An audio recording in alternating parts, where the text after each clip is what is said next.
What if the secret to dealing with overwhelming loss wasn't about fighting it, but about seeing it in a completely different way?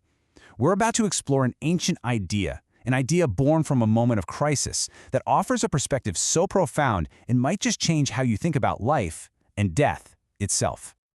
You know that feeling, right?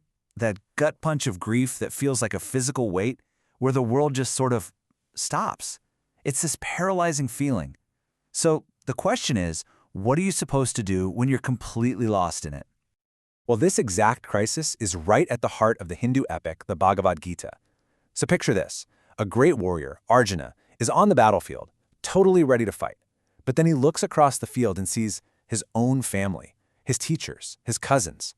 He's just completely crushed by the grief of what's about to happen, and he just can't do it. He freezes. And in that moment of total despair, his guide, the god Krishna, doesn't give him some big pep talk or a new battle strategy. Nope. He offers him a single reality-shifting verse, a piece of wisdom that's designed to slice right through the heart of his grief.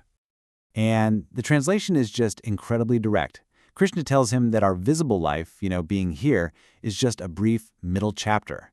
Before we were born and after we die, we exist in a state that's unmanifest or unseen.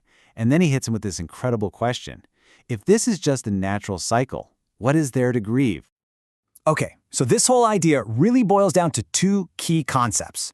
First, you've got avyakta, the unmanifest. Think of it as the invisible source, the potential that everything comes from and eventually returns to. And then there's vyakta, the manifest. And guess what? That's us, right now. Our physical, visible, and, this is the important part, temporary existence. And this just changes everything, doesn't it? It means life isn't some straight line that goes from birth to a dead end. It's a round trip. We emerge from that unmanifest source, we live our visible lives, and then we return to it. So in this way of seeing things, death isn't some final destruction, it's just the journey back home. Maybe the best way to picture this is with a really simple metaphor. Just think of a single wave in the ocean. It rises up from the water, it takes on its own unique shape for a little while, and then what does it do? It just returns to the ocean. The individual wave is gone, sure, but the water, its fundamental essence, is still right there. It just changed its form. So you see, this isn't just some abstract philosophy. It's actually a practical toolkit for living. When we can truly accept that everything is temporary, we can stop being so paralyzed by the fear of losing it. We can focus on our purpose, on living meaningfully right now.